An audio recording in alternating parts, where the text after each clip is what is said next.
أول مشكلة لك عن الجد يعني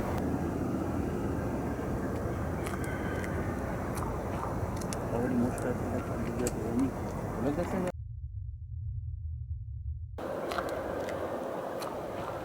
أول مشكلة لك عن الجد يعني Bismillahirrahmanirrahim.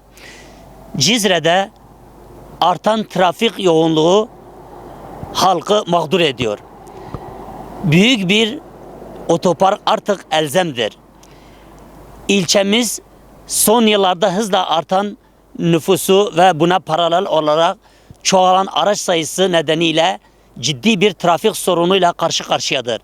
İlçemizin mevcut yol yapımı dar ve yetersizdir. Dar ve yetersiz olmasından dolayı özellikle şehir merkezinde trafik yoğunluğu içinde çıkılmaz bir hale gelmiştir. Vatandaşlarımız günlük yaşamlarında saatlerce trafikte beklemek zorunda kalmakta. Esnafımız müşteri kaybına uğramakta. Acil durumlarda ambulans ve itfaiye gibi hayati araçlar dahi görevlerini icra etmek için zor duruma düşmektedirler.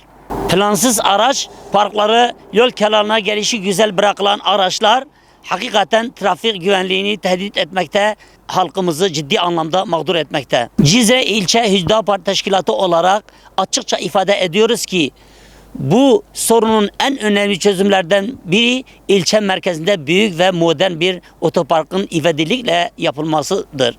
Otopark ihtiyacı artık ertelenemez bir zorunluluk haline gelmiştir.